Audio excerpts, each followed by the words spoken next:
Hi again, everybody. Welcome into an all-new episode of When the Game Ends, episode number 15. Ben Holden, Mike Carmen. Carmy, how are things, man? Things are good. We got to stop having North Dakota guys on the podcast. So I literally was just thinking about this during the countdown. This is now the second North Dakota guy we've had on who played on the team that ended my college career. So we're gonna have to figure that out. and I will say this: next week, Paul Martin, former Gopher, longtime NHLer, current assistant with Bob Motzko, he's our guest, so you get a little relief. But I will say this: you are the ultimate team guy. I loved watching you play when I was with you in the American League. You were a team guy at Minnesota. You're a team guy on this podcast for having to deal with these North Dakota guys, man. So yeah, our guest today will be joined with Mario Lamoureux very shortly here. He was a captain at North Dakota, a 4-year player. He played 9 years of pro hockey. He's doing great things helping young hockey players develop. They've got a school that's something that we're going to talk about a lot with Mario, and what a family that he is from, Carmy. 6 kids, and they all played college hockey. 4 of them, I believe my math is right. If not, Mario will correct me. 4 of them played at North Dakota. Of course, his sisters, 3-time medalists in the Olympics, and what an amazing family, and what a legacy family he's from at North Dakota. Yeah, it's really impressive. I mean, I think I personally have played against 2 of them, including Mario, and then went to school at the same time with his sisters, Monique and Jocelyn. So it's always impressive when you have multiple siblings that have played at a high level. You see it with, the Hughes family or the Stalls, or, some of the NHL names that pop out to you. But the Lamoureux, that's 6 kids that have all played at a high level, is very impressive stuff. Yeah, it really is. So without further ado, let's bring in our guest here on episode number 15, former North Dakota Fighting Sioux. It'll always be the Fighting Sioux to me. Let's bring in Mario Lamoureux. Mario, great to see you, buddy. And you've come with a little backdrop for Carmy, I see, too. Thanks for coming on with us, all kidding aside. I appreciate you guys having me on. I got to rub it in a little bit. Got to have that pride, So I know the Gophers guys got it too. I don't know if I'm not sure if you can hear us when we're on our intro before we bring you in. But I told Ben, I said, I literally we have to stop having North Dakota guys on, number 1. And number 2, this is the second North Dakota player we've had on who was on the team who ended my college career. So we're on a great streak there. Well, if it's any consolation, I think when I was a senior, the Gophers ended my college career. So we're evened up on that one. There you go, the goal with 1 second left? No, that would have been just after me. After they had Bukestad and Halla, Nate Schmidt, really, really good team. But yeah, they were a powerhouse that year, and we kind of squeaked one off in the Final 5 against them, and then we played them the following week at XL Energy Center, and they spanked us around a little bit. But they're a really good team. Yeah, my senior year, and that capped off my college career, unfortunately. Yeah, that's the way it goes sometimes. I'm just here to play peacemaker between you two, and I know we're going to have more fun with that when we get into the show. And, so much to talk about, Mario. One of the things I said about you and your family, 6 kids and all played college hockey, which is unbelievable.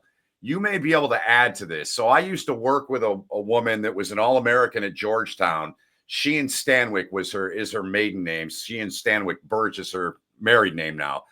Her family had 9 kids, and every one of them went on to play Division I college lacrosse, very similar to your family. Are there any other families that you know that have that amount of boys and girls that went on to be young men and young women playing college hockey? In this area, I can't think of. There was certainly some siblings that have gone on to play at a high level, Division I or just college in general, maybe at the professional level. But I think to have 6, other than the Sutter family, that's a whole. What that family did was crazy, but I can't think of any that would reach the number of 6. Well, the Millers do. I should know that. I live 60 minutes from East Lansing, so the Miller family, they're another one. But that is unbelievable, man. So let's kind of follow there and start, growing up. I mean, man, it must have been super competitive in your household. So tell us where you rank in all the kids. Like, are you the middle? Are you the last? Where do you fit in? I am number 4. So there's 4 boys in the family. I'm the 4th boy, and then the twin sisters are the youngest. They're 5 and 6. Okay. Yeah, I'm guessing it had to have been nuts for you guys growing up. And one thing I want to talk about, I had in my notes here. I didn't realize my senior year, I think it was your sophomore year, your brother was assistant coach on the North Dakota team. I Yep. had no idea Yep. until I just looked that up. How He did was that go? he was kind of like the volunteer assistant at times. He was in law school at the time and then helping out. And he's gone on to do some great things, done some scouting with Calgary and coached Fargo Forest for a few years. It was great to have him there just to kind of experience that together. As I kind of look back on my career, I had some really short stints of being able to, I played in Europe with my brother for about like 6 or 8 weeks. That was my only time I ever played with my oldest brother. I got to play actually a couple games with my brother Jock, who played at the Air Force Academy. My first year pro hockey.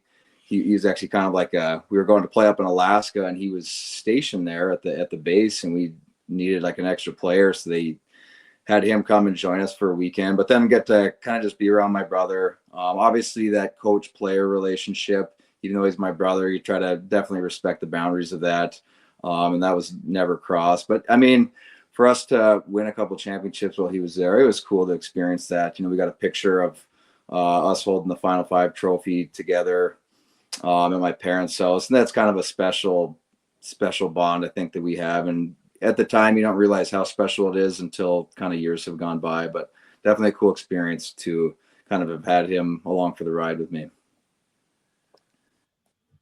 So it all started with your dad, of course, late 70s. Early 80s. He was a 2-time national champ. I did come across a piece that I believe Schlossman wrote, who's going to come up more than once in this podcast. I've mentioned you in an email. I got a couple little surprises for you in a good way. And I read the story about the hat, the 82 hat. But like with your mom and dad, your mom was a swimmer too at North Dakota. How was that in terms of, did your parents just kind of let each of you, and you specifically, find your way in the sport? How did it go when you guys were little kids? We played all sorts of activities. So did a lot of soccer. My mom was a college swimmer, so we did swimming. I don't think any of us liked swimming, but we're all glad that we did it looking back now. But yeah, we hated swimming, but we were all pretty decent at it. We did some football, track, kind of a little bit of everything. But hockey was always kind of our number one sport. I remember growing up playing on with my first traveling team, and I had another kid on the team tell me his favorite sport was baseball. And I just was appalled. I was like, wait a second, not everyone's favorite sport is hockey. I couldn't wrap my head around it. But yeah, our dad obviously got us introduced to hockey.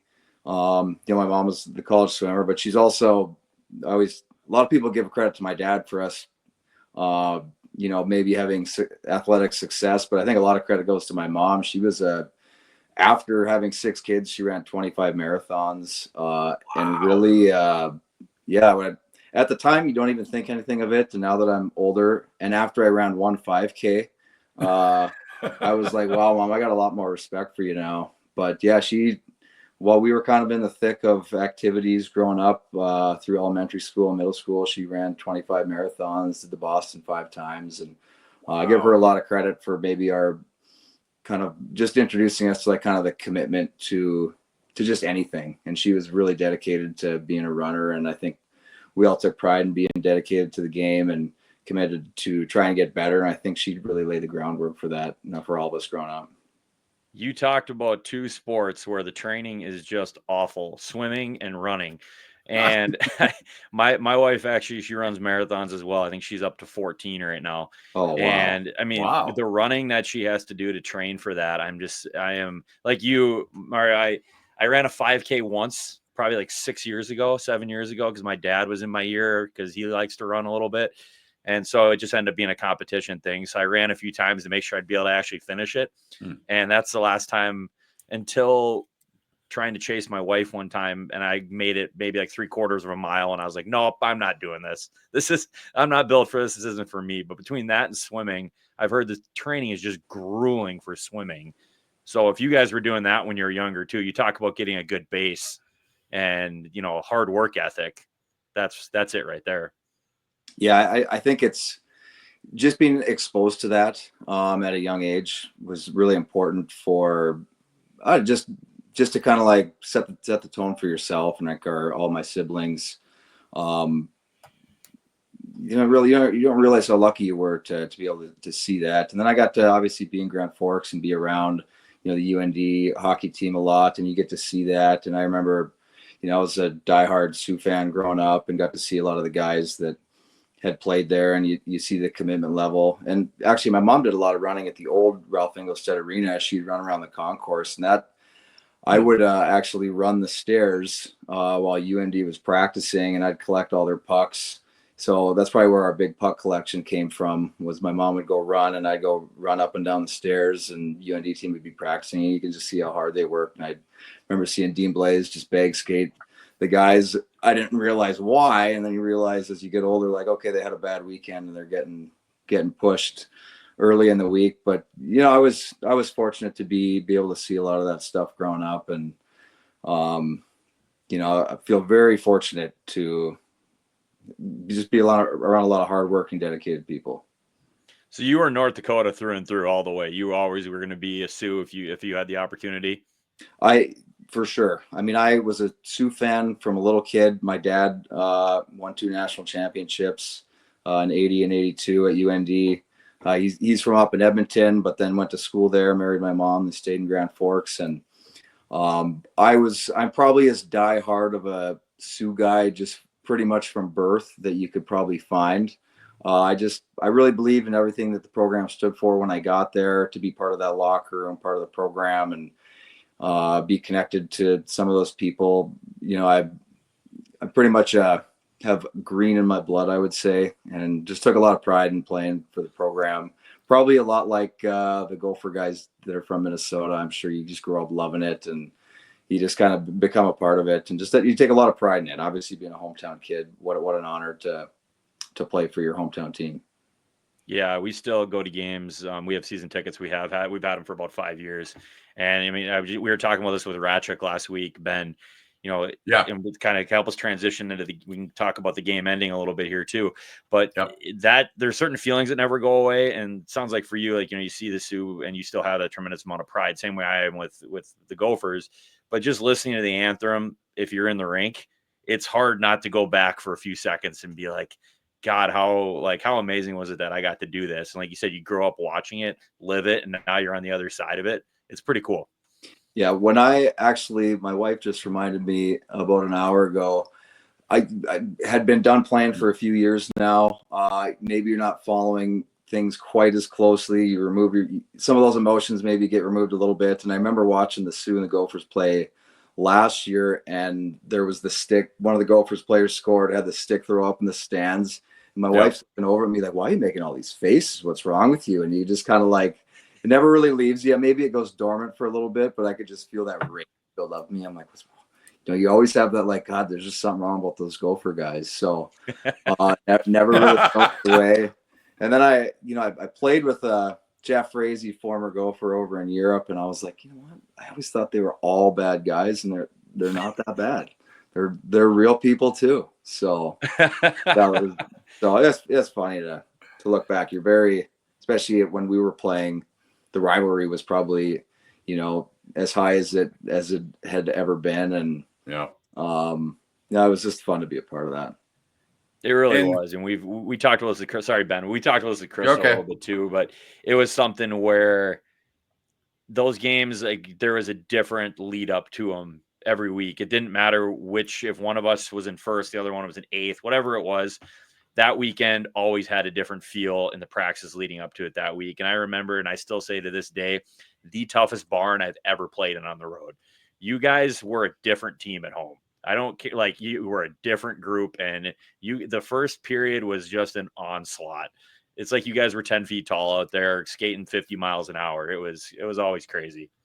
I mean, it was so physical, and you talk about just having a different feel. Like when people say, oh, there's a buzz in the rink, when you had the Gopher UND game coming up, you just feel that buzz. Like, it's hard to describe. Like, you walk into the rink and you can feel it. There's a smell to it, like you walk into the Ralph Engelstad Arena and you can smell the roasted almonds, and the student sections are lined up to get into the rink. Like, it just a really, when you remove yourself, you realize, wow, you're so lucky to have been a part of that. You know, so I look back with a lot of grateful memories, just being a part of that, and the intensity of it was awesome. Now, I want to ask you about something that's come up with other guys too, and Carmi can attest to this too, because the two of you guys played in buildings in college that were absolutely insane. And I mean, Red Berenson always said to me that the Ralph's the nicest arena he'd ever played in the world. So my question is to you, like, did you have instances where, like, after you left, you realized that, or did you already know that before you went on your journey through pro hockey? I think I knew how lucky we were to have a facility like that, and you don't realize how good you're getting treated until you're gone, and then you go play pro hockey, and it was just totally different. I try to, take things with a grain of salt, but like you go off, you play pro hockey, and you get treated half as good as you did. Not to say that you were treated poorly or anything, but you got treated so well. It's different though. It is different at the college level, and at UND, and you go to pro hockey and you just don't get treated quite like that. And especially going to Europe, like the standards there are so much different. You show up for, your pro or college season in North America, and you're like, hey, where's my gitch for the season? Where's my new sticks? All this and that. And you go over to Europe and you're like, oh, you got to get your own stuff. I'm like, hey, I need new socks. They're like, no, you got to bring your own. I was like, my brother kind of gave me a warning before like going to Europe that, don't have too high of standards. They don't quite treat you like they do back home. And I think when I kind of grasp that, you try not to sweat the small stuff, and certain things aren't as big of a deal. But yeah, college there's nothing quite like it with how you got treated and where you traveled, and, everything from top to bottom was top notch.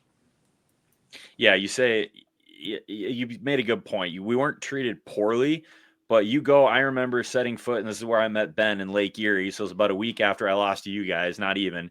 I said, I get to Cleveland to go play for them. And I remember the sticks they gave me because, I'm sure you remember too. I don't know if it's still a rule or not, but only certain guys could not use, like, they were exempt from using the CCM Reebok sticks. And back then, not all of them, but most of the Reebok sticks were crap. And it was certainly a different feel than compared to the Bauer sticks. So I remember getting there into practice, and I felt like I never handled a puck before. I'm like, this thing is terrible. And so just, getting used to, like, okay, I'm not going to have my pick of whatever I want. I need to adapt. And yeah, it's a learning. It's funny that you say that. My first year pro was the last lockout year. So really tough to make really any team. So I'm playing in the East Coast League. We get the Reebok sticks, and then the Reebok guy comes in about halfway through the year. I'd been doing really well at that point, maybe had 15 or 20 goals through, 40 or 50 games. And then he comes in to give us the new sticks, and I showed him the one I was using. He goes, how'd you get this stick? This is only for the NHL guys. You don't get this one. Here's the crappier sticks that you're supposed to be using. And then I think I only had like 5 goals for the last 30 games of the year, and I was like, oh crap, I thought they really can shoot harder at the NHL level, and it's because they get better stuff sometimes. But yeah, it was just a little bit different. You're not exactly at the top of the totem pole, and that's totally fine, and that's part of it. And I try to that stuff never bothered me. You just go out and you play, and fortunate to be able to play the game and get paid for it. Like when you look back, like, well, it was really a great honor to be able to do that. We've talked about that with guys too, where it's like the things you complained about when you were playing, or like, or maybe not, I'm not saying complain about stuff you're getting, right? We both know we were spoiled, especially in college, but just in general, the things you complained about or were worried about on a daily basis are so trivial now to real life, right? I'm worried about like which line I'm on, or, if I'm going to get scratched or not. And it's like at the end of the day, now where we're at, like nobody cares. And that's not like, it puts things in perspective very quickly for you. I think as I look back, any advice I would give to like a player that's in it right now, like eventually it's over and everyone ends up in the same spot. They're just done and off to something else. And if I could go back, I maybe would have changed my approach or attitude towards certain situations that I didn't maybe wasn't in the best situation personally for me, and I wish I maybe had reacted differently, and realized, like, especially like maybe you're over in Europe, like, man, I'm living in a totally new country. People like dream about having this experience like once in their life, and I'm over here living it, for 7, 8, 9 months. And you kind of get caught up in like, where's your career path going to go? And that can be hard. Like, you're trying to advance your hockey career and get the most out of it. It's hard to not get caught up in that. But yeah, if I would tell any player, like, you're so lucky and fortunate to be able to do this, get paid money. People dream about just getting to travel to Europe like once in your life, or just move anywhere. And, I was said it about 8 times, but just feel fortunate that I got to do it. And as I look back, I think I'm more grateful probably every day that goes by that I was able to do that for so long. That's great. We want to get into some of your pro career and obviously your transition a little bit more, but we kind of like the way this goes, we just kind of go with the flow. And so the flow is taking me here. So I'm going to read you a couple things. Best job I've seen out of a captain in my 20 years of covering UND hockey. You have any idea who that's from? Well, I'm guessing it would be a reporter, but that might be from Brad Schlossman. That's from Schloss. Now, I bring that up. Carmi, you didn't play in this game. I know it'll hurt, but it won't hurt as much because you didn't play in this game. But 2012, the timeout game, that's how this all started. I texted Schloss. I've known him for, I've been around the game for 20 plus years like him. So I lean on guys like that are around you guys, and nobody in this country covers college hockey better than Schloss. And I mean that. 5:53 to go in the second period. Minnesota's up 3-0. The shots were 23-6. You guys outshot them 21-2, 6-3. You get the winner and an insurance goal. What happened in that timeout, and what happened the rest of that game? It's a legendary game in the rivalry. Yeah, it was probably the craziest game I've ever been a part of, as far as like just being dominated badly for half a game, and then it just completely turned around. We're down 3-0, getting outplayed badly, like didn't have a sniff at anything. Then we call the timeout, I think, after an icing. And everyone thinks there was like some magical thing said, but it was more about, I think, just getting guys rest on the ice, because he didn't have the line change. But it was more just like, hey, let's stay calm. Let's just try to get on track. But I think when you're coaching, everything's about timing. So at that point, like, hey, let's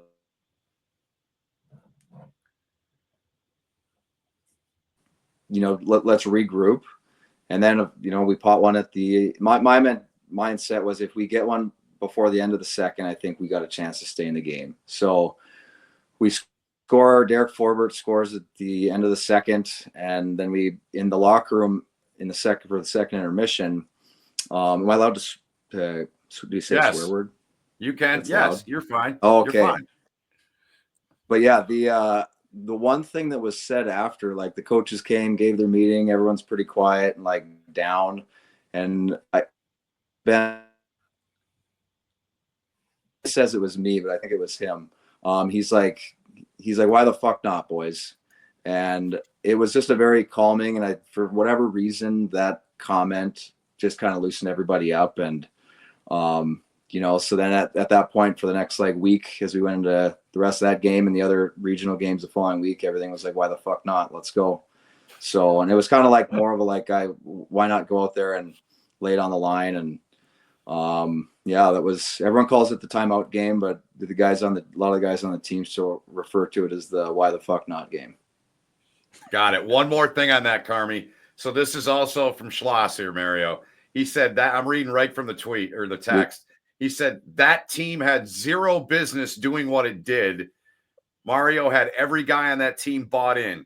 He had everyone believing they were going to win every night. They played so hard every night. When you hear that kind of stuff now, we're coming up on 13 years of that game. How's that make you feel, man? Honestly, you kind of get goosebumps hearing it. I think as a leader on any team, or especially being a captain, like, my goal that year, I wanted our team to be good. We we lost some big recruits going into that year, like JT Miller, who's an NHL star now. Like we lose him right before school starts. There's a couple other really high draft picks that we lose. Rocco Grimaldi only played like 3 or 4 games that entire season, so he's out the whole year. So we really had a lineup that had no business being even ranked in the country that year. But and we did not have a good first half either. So I mean, I would drive home from the rink from practice and be like, man, I really don't want to be a captain of a Sioux team that doesn't accomplish anything. Like, we'd make the national tournament every year, and I was really like probably a lot of stress that I felt that year of, I don't want to be a captain of the one Sioux team that, floundered and didn't do well. So I felt a lot of pressure there. And, so my goal was like, hey, how do you get guys on board? How do you get guys bought in? And I played the year with kind of a bum shoulder for pretty much the whole year. Heard that. Me and Derek Ford had a collision basically the day before game 1 of the year and kind of played with it all year. So just kind of a lingering thing. And that was really hard to play with. And you kind of spend your last college year and feel like you can't really play up to the ability that you want to. But I think for us, you got guys bought in. Hey, we believe that we could win if guys are doing the right things. And I give the coaching staff a ton of credit. And we had Dave Haxtell, Kerry Eads, and Dane Jackson, and Carl Gehring, who's the assistant there now. I give them a ton of credit. Every year they would find a way like, hey, what's the makeup of our team? How do we get this team to tick together? And it was a little bit different every year. If there was a little more skill, they might put a little more leash out. My senior year, we weren't as talented. So like, hey, we really got to rein it in and play a certain way. Play a really tight team game, and that's how we're going to have success. So I really feel like I learned a lot on the coaching side of it, that like, hey, you got to make adjustments based on what your group has. I give them a ton of credit, but I just think from top to bottom, coaching staff to the trainers and everyone, it was just a really bought in group. One of the best compliments I think I maybe ever got, it was actually the freshman class that year, Nick Mattson. They were graduating, so I went back to Grand Forks. We were out at the bar, just kind of reminiscing a little bit, and Nick Mattson kind of brought up his freshman year, and he said, the only reason that we did anything that year was because of you. Kind of brought us all together, and it was just really I really don't want to take credit like that, because I mean there was guys that really stepped up big, but it was very maybe gratifying to hear that. You put everything you have into it. It really hurts when you don't kind of accomplish your goal. And every year for us, that was national championship. It was definitely feel like a nice pat on the back, nice compliment. And I think that for me, I always have tried to live by, I'd rather be respected than liked. And if you respect me, you probably like me. If you don't respect me, I probably don't want to be friends with you anyway. So yeah, and I was tried to always act that way. That's a good rule. It's funny you mentioned. I'm going to switch gears here in a second, but just wanted to comment. You'd mentioned about how the first half of the year didn't go great. That was a thing for a lot of years at North Dakota, where no matter how talented your team was, the first half of the year was generally like, not struggling horribly, but like 500 or slightly above 500. Mm-hmm. And then whatever would happen after Christmas break, you guys would be a different team in the second half of the year, almost religiously every year. That's how it played out. So like you said, that's testament to the coaching and guys, buying in and, being able to pivot depending on what kind of team you have. So that's a really interesting perspective. But what I want to jump into was, so you finish school, you start playing AHL East Coast League. I was looking at kind of the stats, and from 2012 to 15, between those 3 seasons, you played on 3 East Coast League and 3 AHL teams. So I'm curious if that kind of led, because the next year you went to Europe and started your European adventure. Was that kind of for you? You're like, I'd love to just go somewhere and be there for the year. You'd had enough of going around between teams. Kind of what was your experience and how'd that play out thought process wise? Yeah. So my first year pro was played in Ontario, California so I was there for the whole year. Didn't get moved, and it was a great experience. I came from college where I was a depth player. you're always trying to find your role on the team. And when you go look at the rosters, like God, like half your roster played games in the NHL at some points. You're like, oh, I was probably pegged where I should have been.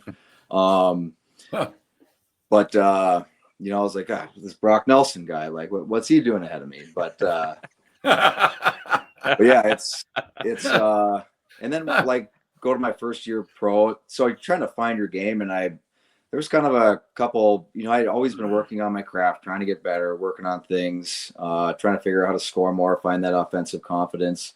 When I went to the East Coast League, I finally, I really didn't have a lot of confidence going into that year. I don't know if I had any points through like 8 to 10 games. And then a couple, I made it's weird that the small gestures that you get over the years, like how critical some of them were. But I remember my first pro point, I made like a kind of like a backdoor tap in pass to one of my teammates.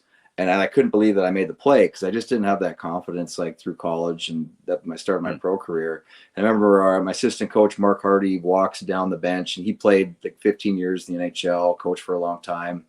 He comes down and like gave me that pat on the back and just said, man, that was a really great play. And I just, for whatever reason, that comment and gesture just gave me like a huge boost of confidence that, okay, I am a good player. I can be a good offensive player. I don't need to just be this role that I kind of thought I was, of killing penalties and finishing checks. And really that small gesture really kind of made a big difference in my career, actually. And then things started clicking. A couple of good things happened, at the start of that year, and then kind of broke out offensively. And yeah, it just kind of gave me a chance to have a kind of a decently long pro career, which I was, I wasn't sure if that would happen, but yeah, I was kind of grateful for some of those small moments throughout the years, and that was definitely one that helped me a lot. Yeah, you bring that up again. Looking at the numbers, I mean, you really put up some points in the East Coast League, like some really impressive years. Like you said, you get your call ups, But again, just is it something where you had enough of playing 80 games and riding the bus over here, and you're like, it's time for something else to continue on? Well, how'd you end up in Europe? Yeah, so my brother had been playing there for a few years to that point. Playing in the East Coast League, up and down from the American League, it was tough. You go up to the American League, you're a call up, it's guys know that you're there probably for a real short time, so they don't like really give you the time of day maybe to get to know you, and I totally understand why. So it's hard to kind of like put yourself into that locker room and feel comfortable. You're living out of a suitcase, out of a hotel. It's very, let's just say, like uncomfortable kind of for the duration. Not that guys are being jerks or anything like that, but it's a hard situation. And then I go back to the East Coast League, and you're striving for something more. You're in the East Coast League, not making a ton of money. So then there were some opportunities to go to Europe. And at that point, my brother had said, given your age, your size, this would probably be a good move for you. And went over to Denmark the first year, played with former gopher Jeff Frazee, and got to be really good friends with him and his family. They were great to me, but it was a great transition for me, and getting to go play hockey in a different country, experience their culture and what those people are like. And I just really had a great appreciation for kind of the people I was able to meet along the way, the teammates, some of the local people that you got to be associated with. It was really just a fantastic experience everywhere it was. And even the experiences that weren't the best, I still am grateful for them. You learned a lot throughout that whole process. And, I would never want the negative experiences to ever be gone from my life, because it really, honestly, it helps me with what I do now. Walking players through different scenarios. I feel like I've been through pretty much everything, as far as being at the top of a lineup, being at the bottom of a lineup, kind of probably one of a rare breed of guys that have really played every single role on a team. So, and they've all had, a lot of different, gave me a lot of different experiences. Versatility, man. That's what I'm hearing there. And that's, we will get into what you're doing now. I'm curious though, of all the coaches you had, you mentioned Mark Hardy.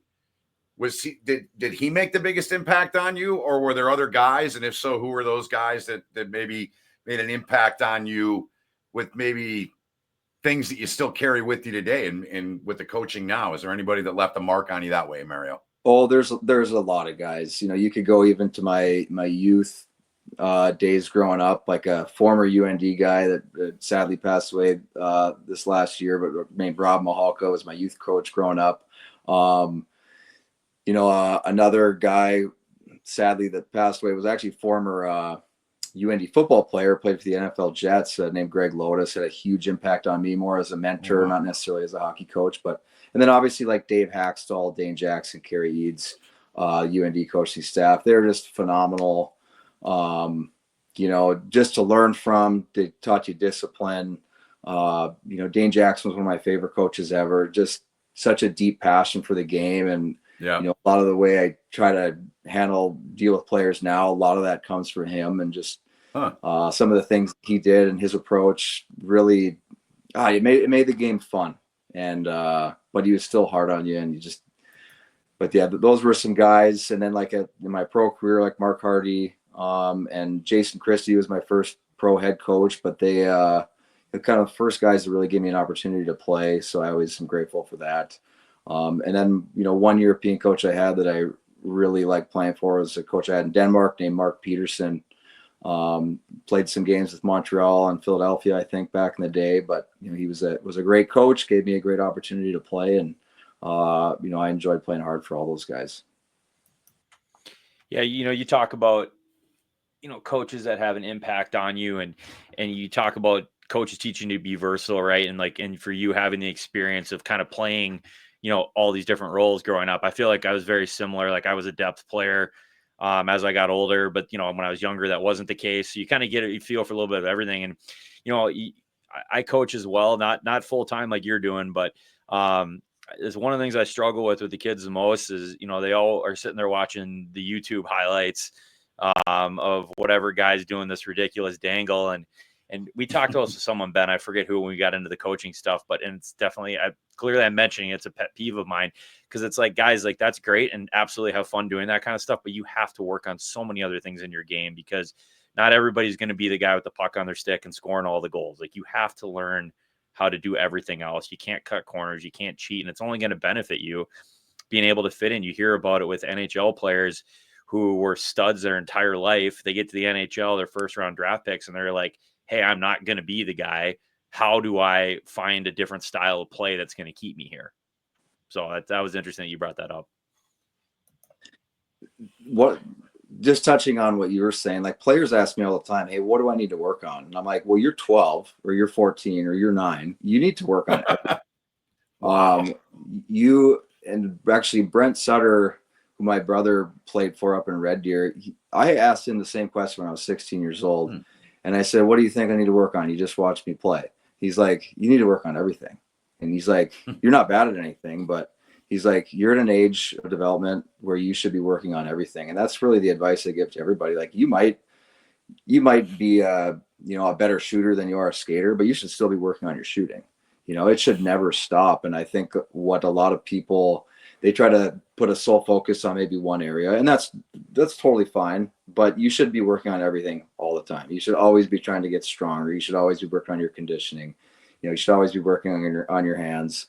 And actually, this is Mike probably thinks I'm a stalker, but I remember playing the Minnesota 88s growing up and playing in some of those summer tournaments. And I remember watching Carmi out there stick handling with the wood stick handling ball, and I was like, holy cow, you can really move that thing. I better start practicing. Carmi. But and it was I was like very impressed. But like players need to be working on everything. And honestly, the boring stuff, like, hey, how do you pick up a puck off the wall? How do you protect the puck? Like, it's not the sexy things that are honestly a lot of times going to get you to be able to play more at a higher level. It's like the boring stuff that nobody really notices that you got to work on. And that's the stuff I had to be good at to even get a shift, at any high level. And I think people definitely get lost in I want to do something really sick, and I want to do the Michigan, which, hey, if you could pull it off, great. But you don't need to try it every single time. There's a lot better things you can be working on to make you a player that can like play. 100%. And Benny, real quick, so that AAA team he's talking about, that team had I think it had 6 guys get. I think 6 of us got drafted. I think 7 or 8 played D1. Another couple played D3. But that had like Eric Johnson, Peter Mueller, Kyle Oposo, Jamie McBain, Ryan Flynn, who played with me at Minnesota. Yep. Yeah, I mean, there was a whole heap of guys, and we had a fun group. But you know what he's referring to, I mean, we got that ingrained in us super young about working on everything. I mean, we had 3-hour practices where we would do power skating for an hour, then they'd zam, then we'd do stick handling for an hour, and then we'd do passing for an hour. Like we really did a ton of repetition on all the little things. And you know, that's something that doesn't always happen now. And I don't know too many teams that used to have 3-hour practices, but and I don't know if that's the right answer either, but just working on everything and all the little things that aren't super fun to work on, but you know, it's something that'll benefit you in the long run. And it's over a long period of time. People think they can have like, we live in a world where we want quick results, but getting better at any sport or really anything, it's repetition over a long period of time. And I think people, if you can be disciplined at that, you're going to get a lot of improvement. But if you think you're going to get a quick result or all of a sudden magically be better at a sport because you worked on something for a week, you're crazy. And I think a lot of players, I've talked to a lot of players, I want to play junior hockey. And I say, okay, well, you need to be on a 3 or 6 month training program. So you give yourself a chance to be ready for that.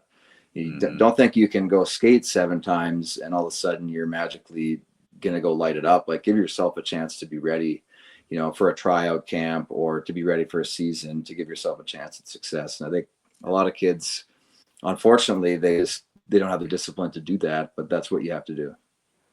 Yeah, no question. So every time we get to this point of the show or whenever we ask this question, Mario, it always reminds me of the scene in Moneyball. I don't know how familiar either one of you guys are with that movie, but the line is, I believe, we're all told at some point, you could be 20, you could be 40. So with that said, and we want to get more into what you're doing now, obviously, which we will, but want to get to this that kind of leads us into that. So when did you know the game was over for you and you decided to retire and move on to the next phase of your life? Yep. So 2021, I just kind of 2020, 2021 was kind of the COVID year. It was just a crazy year. Like, season started late. North America wasn't playing. Everyone goes over to Europe. So, I mean, I was sitting around till like, I think, end of October. I called my agent and said like, hey, what do you got for me? And he's like, hey, the only job I got out there that you could do is you could go to Hungary and play. And I said, all right, well, I can move to Budapest. And looked at my wife, and we had 2 little kids at the time. And they said, hey, this is the apartment that we got for you. It was a 1-bedroom apartment in some, like, what I think was an old communist style apartment. I mean, it was tiny. And I looked at my wife and said, oh, it's Budapest. We could go, salaries were cut in half that year. So I was like, let's just go. I've been training. Let's just do it. So I signed, and then I got about 2 weeks before I could get there. And like about 2 days after I signed to go, they're like, hey, we're back on COVID lockdown. And I was like, oh my good Lord, what have I gotten myself into? But anyway, we get there, tough transition. I got a 1 and a 2-year-old. We're there. It was just a tough situation. I don't think the sun came out for 2 straight months while we were there. It was just like, kind of like, felt like gloom and doom. And my wife couldn't go to the game. They're trapped in this little apartment. Kids wouldn't sleep. I got to the point for the last couple of weeks we were there. I'm not kidding. I put couch cushions in a closet, and that's where I would sleep just so I could try to get a little bit of sleep. And then I called my agent. I said, hey, you got to get us somewhere else right now. This is not working out. And we go over, ended up going to play back in the German league, where I had played the year before. So went back to that same league, and we lived out on a farm out in the mountains south of Munich. So it was very beautiful and a nice transition. And kind of for me was when I started to think about like being done. There was kid he'd been coming to my hockey camps for a few years, and he was in high school now, and they were actually starting a new high school team in the town that I lived in. And he's like, hey, we're starting a new high school team. Would you consider being the coach? And I was kind of like sitting out with my shirt off in February and staring at the mountains. And I was like, well, maybe this would be a time to transition. That's when I started to think about it a little bit. I get home, kind of have some programs that I had set up for that year. And, things just kind of came together. I interviewed for the high school job. And I wasn't really quite sure if I was going to take it. They'd offered me the position, and I was actually running a camp out in a small little North Dakota town. And they called me on Friday and said, hey, we'd like you to be the coach. And I said, okay, well, I got to talk through some things, talk to my agent, see what's going on. And then a reporter called me and was like, hey, I heard you were offered the job. I said, yes, but I'm not sure how things are going to play out here. So just be patient. And then the next day in the paper, they said, oh, Mario takes the new coaching position. I was like, looked at my wife. I was like, well, I guess I'm retired now. So, so at that point I was like, well, that's kind of it. So maybe I was probably going to be done, but that was kind of the nail in the coffin and moving on. And, I was fortunate to do a lot with the game. And, I guess the way I looked at it was I could move into try and give some other kid the opportunity to try and do something more with the game and, be able to enjoy it like I did. I loved hockey, and I just want every other kid that plays to be able to love the game the same way I got to. And I just want, I really strive for kids to be able to have that experience. And that's kind of what, if I can be done doing coaching a kid and he's like, I really love hockey. Like, to me, that's, I could do that all day. So, and that's really what I enjoy about kind of what I'm doing now. So. Great. It is the next best feeling to playing when you feel like you're able to connect with a kid and help them. And for me, the first AAA team I had when I got done playing, they're all in freshmen in college now or playing juniors, the ones that are still going. And I've seen a few of them, got invited to grad parties and that type of thing. And just getting to talk with them and hear that, kind of like you were talking before, if you feel like you had any sort of impact or they tell you, Coach, do you remember when you said this? Like, not really, but it's fun to have those interactions with the kids and connect with them and see them succeed. And that's definitely something that it's great to hear that you have that mindset and feeling. Kind of sounds like your mission statement almost for your hockey program. But so you were running camps still when you were playing, like in the summers, I'm assuming, when you were home. And then when did that transition into what it is now? Yeah. So I'm originally from Grand Forks, and then I married a lovely gal named Molly that was from Bismarck. And when she graduated, she got a nursing job in Bismarck. So she said, hey, when you come home in the summer, you're going to have to come to Bismarck. I'm like, well, what the hell am I going to do in Bismarck?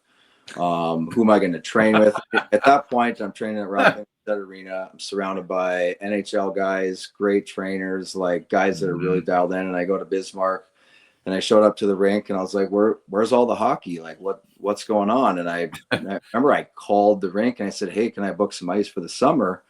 And they said, nope, it's booked for the whole year or the whole summer. And I was like, there's not a single hour of ice the whole summer? Nope. So I was like, well, I was just there and it was empty. So like, there's got to be something going on. So I made some more phone calls, was able to kind of like put some small ice time together for a few different groups, and that's kind of where it started. So when I would come home in the summer, I would kind of start doing that, and then went to a different couple locations, and then those people would ask me to come back, and it just kind of evolved from there. I started doing some kind of like traveling teams that kind of mostly kids from around kind of this region. But I got talked into doing that. They had a parent that asked me to do it, and I was like, I am not going to be doing that. Not interested. And then eventually it started off as a couple different teams. They convinced me to do it, and now we have, I think this year we have 16 teams that we're kind of put together and manage and coach. It just kind of all evolved slowly over time. We did like a little 3-on-3 league that we would do in the spring, and that's kind of been a really popular program that we've done that a lot of kids really enjoyed doing. But every program that I put together, it was very much for a purpose. It was the thought process putting something together was, okay, what made me better as a player, and how can we kind of mimic that? and put that into a program that can help some other kid get better. And how do you make that camp efficient?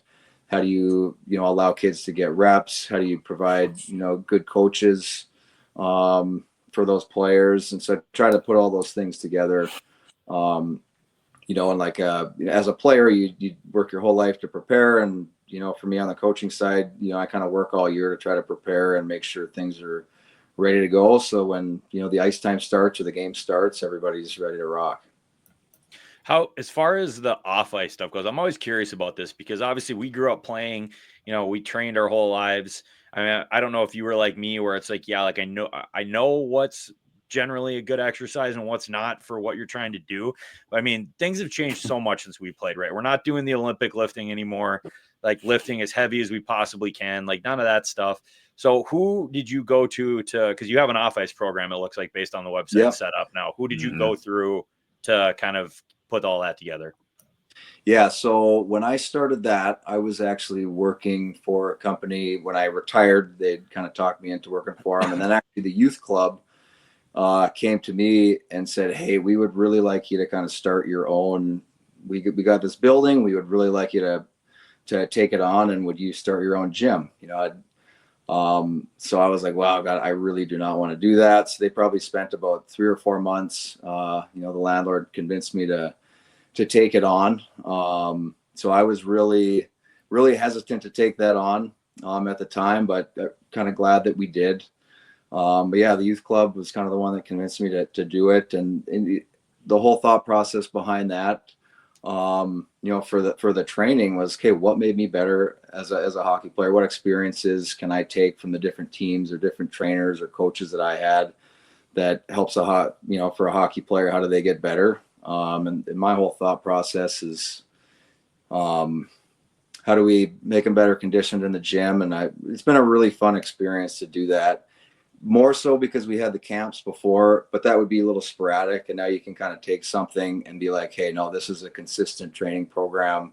If you want to honestly play it at any kind of high level, you can't just do it for a month and think that you're going to make it. If you want to get the most out of yourself as a player, you have to be 100% dedicated to the game. You have to live it every single day. And I think, what that's like, but it's 365 days a year. And it's not like you're going, balls to the walls every single day, but, there's a method behind, the whole year on what you need to be doing at different times of the year. And that's something I had lived for, 20 something years and tried to learn and still trying to gain knowledge and better way to do things, find new exercises that are going to be efficient to make guys better. And going to your point, Mike, about how things have changed a lot. When I was in the gym as a 17-year-old, I was like, okay, I want to be lifting more than every other person in the gym. And then I realized, like, God, I don't really get to the puck faster, so how do I train differently so I can get to the puck first? Because I'm really strong, but I don't ever have the puck. So that's kind of how I've tried to evolve too. Like, I don't really care if I'm the strongest guy in the gym. Is what I'm doing going to make me better on the ice? If it's not, then I'm not going to do it. But if there's if your training is going to make you better on the ice, that's how I wanted to train and wanted to be trained that way. So, well, I want to give you the opportunity. If there's anybody out there watching this, this is quite an entity you guys got going there with your organization. How do they get in touch with you, and how would they go about doing so? Yeah, so we have a website, LamoureuxHockey.com, and that would kind of have all of our different programs that we have. And really it's kind of, when it started, it was supposed to be kind of for the players around the area. And then, I had the opportunity to travel a little bit further away in the last couple of years. We've been up to Alaska, really tried to serve places that don't really have the opportunity for training. Minneapolis, take your pick. There's a lot of great options, a lot of good coaches, good programs. Yeah. In this area, we just don't have that, the second, third, fourth generation hockey families with a lot of knowledge around here. So really tried to put a lot of time into trying to help this area that I just really feel is underserved. I think we've been able to do some good things. In the last couple of years, been a few more players moving on to a different level and being able to do a little bit more with the game. So really happy to try to help those players with that process. But yeah, LamoureuxHockey.com. is our website. That's pretty much where you can find everything, or we're on Facebook and Instagram, all those social media things that I'm not good at. So yeah. Well, so you guys, real quick, Ben, sorry. So you guys are you're running satellite programs too. So you have your setup with where you're at in Bismarck, but you're taking the show on the road and having teams or I'm assuming teams mostly, or organizations reach out and be like, hey, we want you to come run a program for us for a couple weeks. Is that a typical timeline, or how does that go? Yep. Sometimes people or a club will reach out and be like, hey, could you maybe we want like preseason camp. They'll reach out and put something together. So pretty much everywhere we've been, I probably, for the most part, people have reached out to me, and a lot of, even going up to Alaska, a couple different, family connection, friend connection up there. But just for me, it was hard to only be in Bismarck the whole time. I was like, I got to get out of town at least once a month, or I'm going to go nuts. You move around for that many years, and then you just put me in the same spot. And I was like, I got to get out of town once in a while. And that was kind of when I started to get a little more interested in doing some of that stuff. But yeah, so we kind of pretty much go anywhere in the country, and try to do that. We have a really great coaching crew with guys that have played junior college hockey, that have been with me for a few years. But yeah, it's been a lot of fun, and just again, you get to go experience a different place, meet new people, work with different players, and hopefully we're able to provide them something that'll give them value within their hockey journey. I just have a couple more, and one of those is one of the staples of our pod too is kind of like when the game ended, and that is your advice. I mean, you seem like this has been a pretty smooth transition. I'm sure you've had your moments like anybody that leaves a career and all the work you put into it. But what's your advice to maybe somebody that's soon to retire, or maybe he's got a little bit of skin left on the tire before they have to hang it up? Yeah, I think you plant a lot of seeds, as you kind of go through your career, plant seeds with different people. You don't realize, like, you're playing on, multiple teams for a lot of guys. You're meeting so many different people that are from different parts of the country, and just kind of making the effort to try and stay in touch with people and stay connected. And social media certainly makes that easier, to stay in touch. But, you're fortunate to, go through college and meet all those guys. You play some pro hockey and, stay connected with those people, because you never know what opportunity will come up. And I think just treating people the right way, the amount of people that have popped up in even the last 2 or 3 years for me from, some connection that I had 20 or 25 years ago, it was crazy. I talked to this guy from Canada, who was part of a team, and somehow got in touch with me, and he said, hey, you played with my kid when you were 14, and you were really good to him at that time. And I honestly was like, couldn't even remember. I was like, wow, I kind of like humbled that you remembered that. But just be good to people along the way, and keep in touch with people, because they can, there will be opportunities and open doors. So I think planting those seeds early before you're going to be done. And then when that time does come, you might have to just be ready, like, hey, is this the right opportunity to move on? Is it worth continuing to play? So, and that's a hard decision.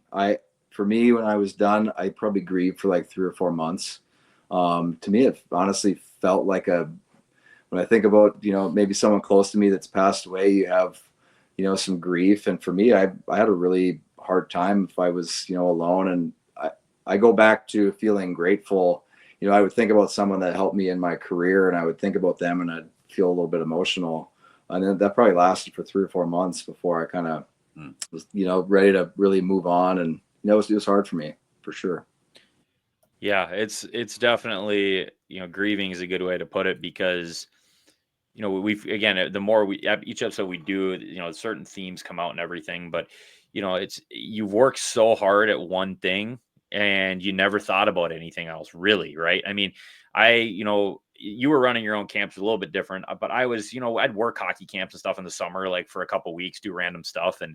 But had I ever really put it in my mind that, okay, this year, like, is going to be my last year, and that year came very quickly, or that time came very quickly for me. And yeah, that feeling, it's it's hard to describe, but it is something where you feel like a part of you is just gone. And it takes, once you get past that and you can have that appreciation you're talking about, like having, like being so grateful for and I'm at that point now as well. And it's so rewarding to think about all the stuff you got to do and all the experiences you got to have, but it takes a minute. So I'm glad you brought that up, because when we were texting, I know you said like I had a pretty smooth transition, and I'm like, okay, yep, great. Well, let's talk about that. But even smooth transitions, most guys are going to have a period where is there some adjustment there? Yeah, it's hard, going to be hard. You've done something for your whole life, your entire life. That's what you've done. That's kind of your identity. And then you're not that anymore. So it's going to be hard no matter what for anybody. No matter what level you're playing at, when you're done with the game, there's certainly a transition period, but it's all part of the journey. So, yeah, I got to ask you, man, kind of in closing here, more of a comment than anything. Just like I'm thinking here, with your brothers and your sisters and your dad, and you guys must have had some pretty amazing shinny games in the backyard, man, right? It was nuts. Our life growing up winter was outdoor rink, summer was street hockey, and we played for the Stanley Cup every day. But we were fortunate. We had a pond that was across the street, so we'd throw the skate guards on, walk over, and that was just kind of our life. And our mom would have this whistle where she'd just step out the front door, blow the whistle, and that was time to come home. Nice. And we'd never come home, but yeah, that was our life, and it got intense, and you're bleeding and bruises and cuts, and it was very intense. And it definitely, we were brought up. It was hard to not be competitive in our family. We're all very close in age. There were 6 kids in 6 years, so legitimately at a certain age, we could all participate in the same game and reasonably keep up. And our sisters were probably the biggest benefactors of that growing up. So it was just fun atmosphere.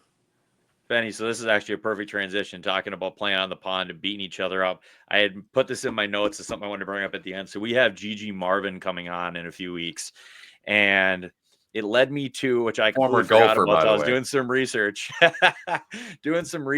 and I completely forgot that you did this. And Ben, I don't even know if you know this. My senior year, they were playing St. Cloud, and something had happened the game before. I think I'll let you tell the story, but he dropped the gloves with Aaron Marvin off a face-off. They both dropped the gloves and shed their helmets, and the refs broke it up before anything could happen. But you don't see that in college hockey very often. No. So I figured I'd let him tell his story there. Solid. No, so Che Genoway was our captain that year, was All-American, great player. Early in the first series we had in maybe November, Che Genoway gets hit from behind by Aaron Marvin. Was a really dirty hit in my opinion. Knocks Che out for the whole season. So that was like a big hit to our lineup. You lose your captain. And then I remember that now. I remember that. Okay.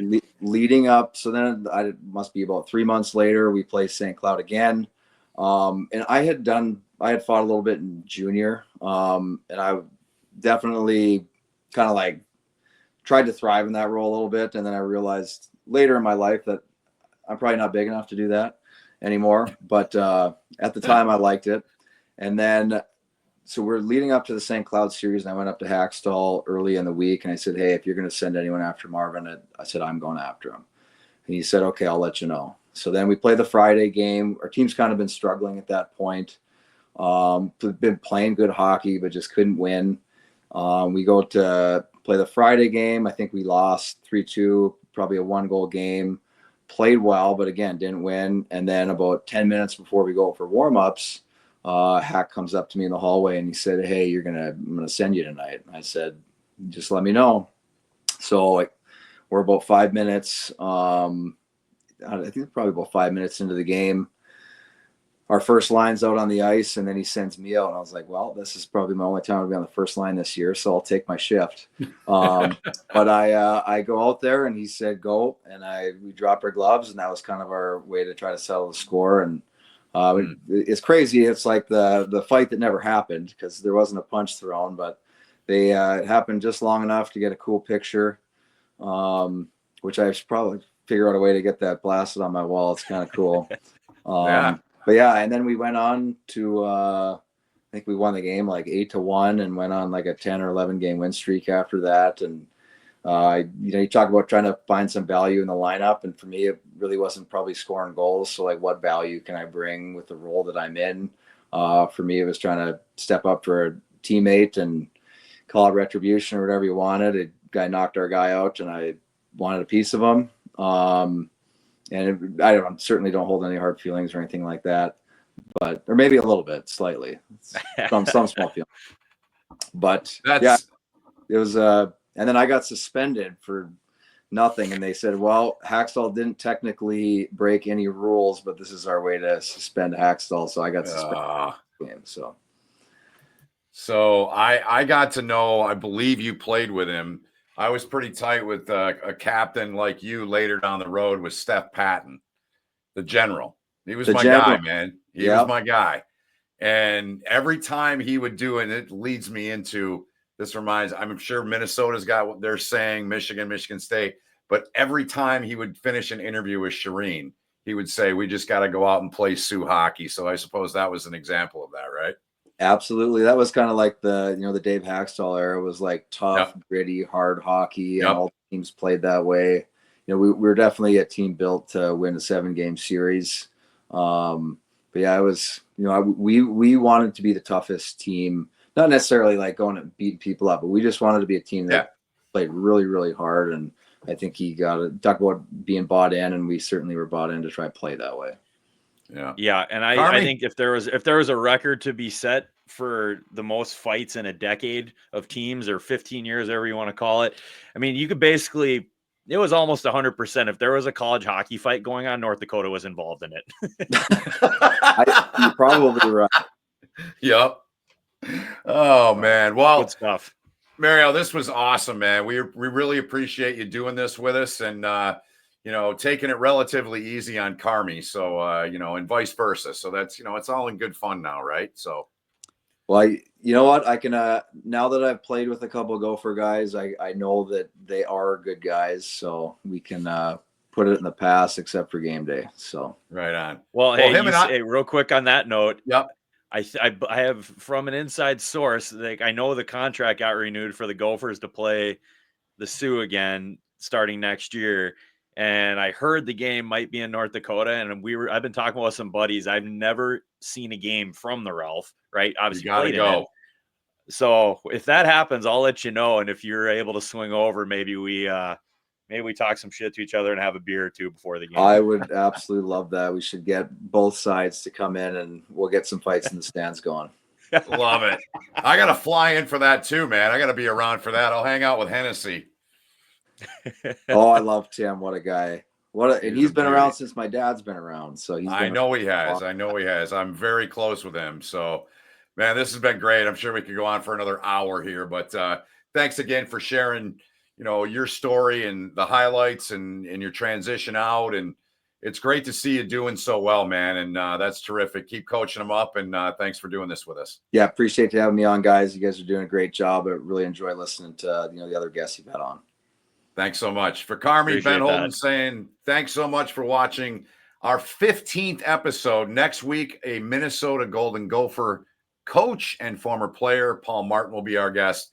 For now, Ben Holden, for everyone on the call here and the show, thanks for watching episode 15 of When the Game Ends.